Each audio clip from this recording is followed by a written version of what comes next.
자, 1번 문제 바로 보겠습니다. 자, 1번 문제인데 1번 이제 법과 도덕이죠. 법과 도덕. 법과 도덕. 요게 이제 시험에서 이제 기본적으로 이제 물어보는 건데 자, 우리가 일단 법과 도덕 하기 전에요. 기본 뼈다구, 기본 체계를 다시 한번 간단하게 잠깐 한번 볼게요. 우리 이제 출제 경향 관련해서 간단하게 확인하고 문제 보고 이렇게 하겠습니다. 자, 이제 법학 개론, 법학 총론 부분이 있고, 그죠? 법학 총론, 총론 포괄적인 거. 그래서 법이 뭐냐, 도덕이 뭐냐, 법과 도덕은 어떻게 다르냐. 그 다음에 법의 체계, 시스템, 공법과 사법으로 크게 나누더라. 공사법 2분론. 그러다가 사법 영역에 공법적인 요소가 들어오더라. 사인과 사인 간에 자유롭게 계약을 하세요. 그랬더니 경제적 강자가 경제적 약자를 노동력을 착취하고 수탈하더라. 그래서 국가가 예외적으로 사법 영역에 개입을 합니다. 개입합니다. 그래서 원칙은 사법 영역인데 국가가 예외적으로 개입을 해요. 그래서 개인 간의 거래를 할 때 불공정 거래를 합니다. 그랬을 때 국가가 개입을 해서 공정성을 맞춥니다.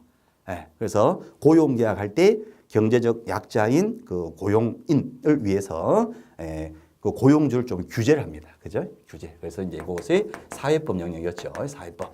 같은 말로 중간법이라 이렇게 하죠. 중간법. 이것은 이제 사법과 공법이 중복되는 그런 영역이었죠.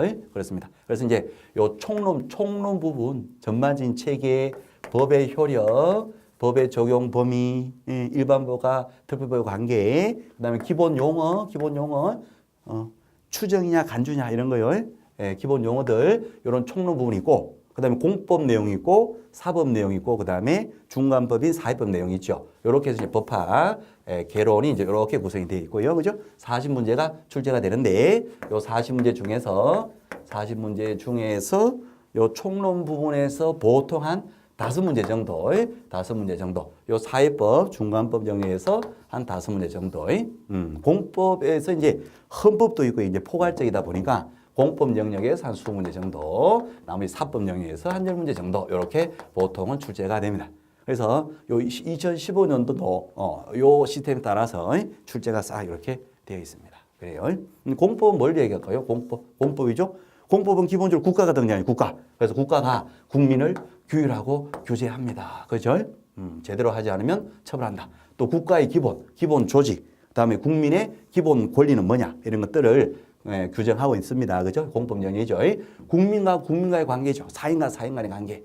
사인하고 사인사의 관계. 국가가 등장하지 않아요. 사법 관계, 사법 영역 이렇게 될 것이고, 이건 공법에 이제 국가가 반드시 등장을 하게 되는데, 이 공법 영역에는 아시다시피 어떤 게 있어요? 헌법, 국가의 가장 기본법인 헌법, 국민의 기본권을 규정하고 국가의 조직 형태를 규정하고 있는 이 헌법.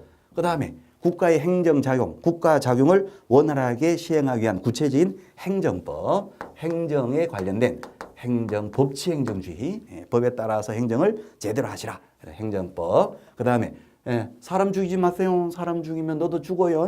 형법.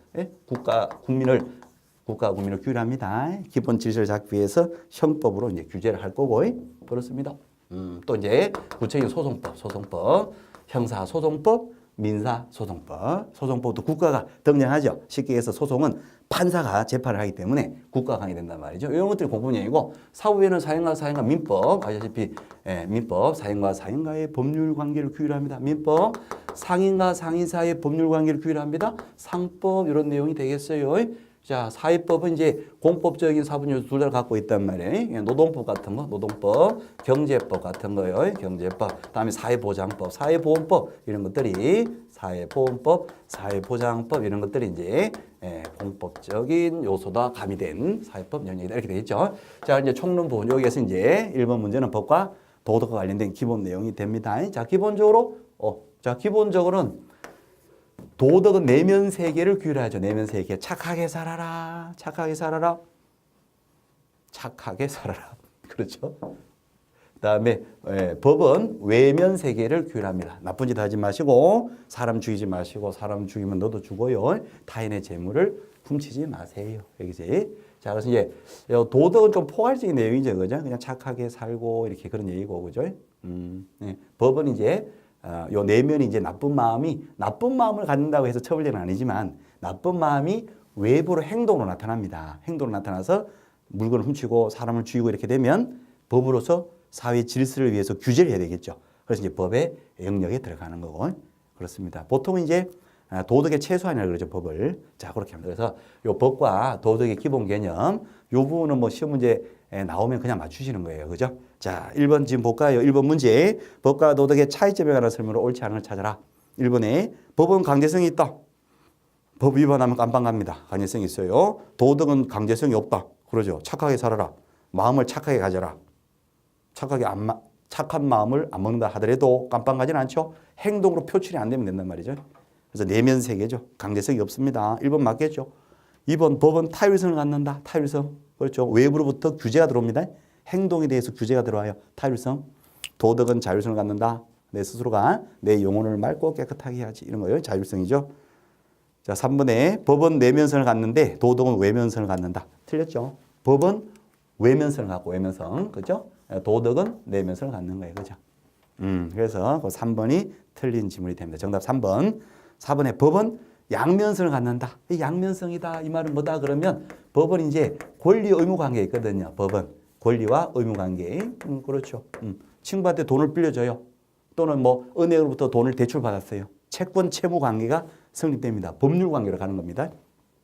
단순한 인간관계가 아니고 법률 관계로 가죠. 은행 가서 대출받았다. 그럼 은행은 채권이 있고 채권, 돈 받을 수 있는 권리가 있고 저는 채무자니까 돈을 갚아야 될 의무가 있죠. 그래서 권리와 의무를 규율하고 있습니다. 그래서 양면성을 갖는다 이제 그렇게 표현하고 도덕은 양면성이 아니죠. 일면성이죠. 내 일면에 내 내부에서 나는 영혼을 맑고 깨끗하게 착하게 살아야지 일면성을 갖는 거예요. 그렇죠. 그런 개념이에요. 그래서 4번에 법의 양면성이다. 양면성이다. 이건 뭐냐? 고민하지 마시고 권리와 의무 관계가 있다. 이쪽에서 보게 되면 권리인데 이쪽에서 보게 되면 의무가 된다는 거예요. 그래서 양면성을 갖는다. 4번 맞는 말이 됩니다. 그래서 틀린 것은 3번이 틀렸고요. 그래요. 자, 그다음 2번 문제. 2번 문제는 이제 법의 효력이죠. 법의 효력. 자, 요 이제 총론 부분입니다. 그죠? 법의 효력입니다. 자, 1번 볼게요. 1번에 법률의 시행기간. 법률의 시행기간은 시행일부터 폐지일이다. 당연하겠죠. 그죠?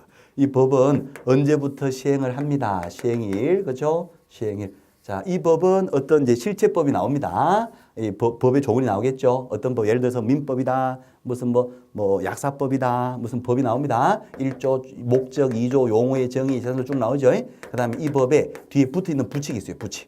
어떤 법이라도 본칙이 있고 이 본칙에 붙어 있는 부칙이 있습니다. 이 부칙에서는 요 법은 언제부터 시행한다. 시행. 요것은 이제 경과 규정 이렇게 얘기하죠.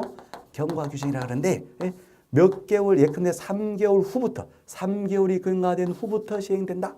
공포하고 3개월 후에 시행된다. 공포하고 1년 후에 요 조문은 1년 후에 시행한다. 어떤 법이라도 이 부칙이 다 붙어져 있습니다. 그래요. 그래서 언제부터 시행한다 그러면 그때부터 시행하겠죠. 뭐. 오케이. 시행일이 있고 그러면 이 법을 폐지한다 그러면 폐지 법이 폐지될 때까지 요때 이제 법이 실효성을 갖고 있더라 이렇게 되죠. 당연히 그죠. 시행일부터 시행하고 폐지일까지다. 뭐 1번은 맞는 말이겠고. 자, 2번에 법률은 특별한 규정이 없는 한 공포일부터 30일이 경과하면 효력이 발생한다. 여기에서 이제 언제부터 시행한다 부칙의 규정이 있으면 그날이 딱 되면 시행이 되는 거고요. 근데 이 말 자체가 없을 수가 있어요. 또는 뭐 즉시 공포한 날부터 즉시 시행한다 할 수도 있겠고 언제부터 시행한다 있을 수도 있는데 아무 말이 없어. 아무 말이 없다 했을 때는 일반적으로 며칠 있다가 공포하고 공포일로부터 이 법 시행합니다. 공포하고 며칠 있다가 20일 후에 이 법은 시행된다 이렇게 돼요. 그래서 공포일로부터 아무런 규정이 없다. 아무런 말이 없다 그러면 공포되고 20일 후부터 법은 효력을 발생한다. 30일 했으니까 2번이 틀렸죠. 그죠? 그죠? 공포하리, 공포하고 시행하리, 공포하리 20일, 공포하리 20일. 좀 유치하지만 유치한 게 기억이 오래 남죠. 공포하리 20일 후에 효력이 발생한다는. 그래서 2번은 X가 하시고 2번 X. 자, 3번. 범죄 후에 법률의 병에 범죄니까 형법 쪽이란 말이에요. 형법. 그죠? 범죄 후 형법 쪽입니다. 이쪽 그죠? 형법. 형법은 기본적으로 법률 불소급합니다. 법률 부수의 원칙. 민법 쪽은요, 기본적으로 법률은 소급합니다. 자, 그런 차이인데 일단은 볼게요. 자, 3번에 범죄를 했는데 법이 변경이 되어서 피고 고소당한 사람에게 유리한 경우로 법이 바뀌었나 봐요. 그러면 법 바뀌기 전에 법을 구법이라 그러고 바뀐 후에 법을 신법이라 그러는데 이 신법, 범죄는 원래 이제 범죄 행위 당시, 이거 행위시주의다 그래가지고 범죄 행위할 당시의 법에 따라서 처벌되거든요. 예컨대 범죄 당시에는 10년이다. 징역이 10년이다. 이렇게 가정해 봅니다. 법이 바뀌었습니다. 그러면 징역이 12년이다. 그러면 자, 재판 받을 때는 12년짜리 법이 적용되고 범죄 당시에는 10년짜리 범죄였어요. 그럼 이 사람은 10년으로 처벌돼요. 지금 법이 바뀌어갖고 지금 재판할 때는 12년으로 바뀌면 12년으로 처벌돼요. 행위 당시 10년으로 처벌돼. 그 말인데, 그렇죠? 기본은 형법은 행위시주의, 행위시주의. 그러니까 좀 쉽게 합니다. 쉽게. 내가 범죄할 당시에 내가 얼마 처벌된다 생각한 대로 처벌되는 거예요. 오케이. 그래서 행위시주의가 원칙이 되는데 다만 이제 새롭게 바뀐 법이 있잖아요. 규제가 완화됩니다. 처벌이 완화됩니다. 피고인에게 유리해졌어요. 예컨대 행위시에는 연장질 할 당시에는 10년이 있는데 지금 법이 바뀌어갖고 8년으로 내렸다. 그렇게 되면 내린 법으로 재판을 합니다. 내린 법으로 처벌됩니다. 그 얘기예요. 그래서 피고인에게 유리한 쪽으로 처벌해 준다는 것인데 형법의 본질상 왜 연장질 당시에는 10년짜리였는데 왜 법이 바뀌어서 8년 내려왔을까요? 왜 내려왔을까요? 그 위법성이 조금 이제 죽어졌다. 그러니까 위법성의 정도가 좀 줄었다 했으니까 법이 8년으로 완화됐겠죠. 그렇잖아요. 그렇죠. 그러니까 그 취지상 법의 변경 취지상 그렇게까지 너무 심하게 처벌할 필요는 없더라. 충분히 다른 교육 프로그램으로 다 극복이 되더라 해서 법을 8년으로 낮췄단 말이지. 또는 뭐 5년으로 낮췄단 말이죠. 또는 3년으로 낮췄단 말이에요. 그러면 그 사람은 지금 재판 당시에 그죠? 굳이 옛날 법에 따라서 세게 가혹하게 처벌될 필요는 없더라. 그래서 신법이 적용되더라. 그런 얘기가 되는 거예요. 오케이. 자, 그래서 3번은 맞습니다. 3번에 보시면 범죄 후에 법률이 바뀌어갖고 피고인에게 유리한 쪽으로 바뀌었다. 그러면 그때는 행위시로 이 재판시법이 소급해요. 소급해서 마치 그때부터 처음부터 3년, 5년인 것으로 해서 처벌이 되더라 하는 것. 그래서 3번은 맞습니다. 자, 만약에 더 세게 형이 바뀌었다 그러면 행위시에 그 법에 따라 처벌합니다. 근데 약한 쪽으로 법이 바뀌었다면 약한 것이 소급해서 이제 예외적으로 이때는 신법이 소급해서 적용이 된다는 거. 오케이. 자, 그렇게 보시면 되겠어요. 쉽게 생각하시면 됩니다. 피고인에게 유리한 쪽으로 간다. 이렇게 생각하시면 돼요. 유리한 쪽으로 간다. 자, 4번. 외국에서 범죄를 저지른 한국인에게 외국 가서 뭔가 죄를 저질렀네요. 우리나라 형법이 적용될 수 있느냐 그 얘기인데 적용이 됩니다. 형법이 왜 한국 사람이니까 한국 형법이 적용이 되는데 그때 근거가 뭐냐? 속인주의예요. 속인주의. 그 속인주의에 따른 것이다. 4번 맞는 거예요. 그죠? 자, 법의 적용 관련해서요. 그죠?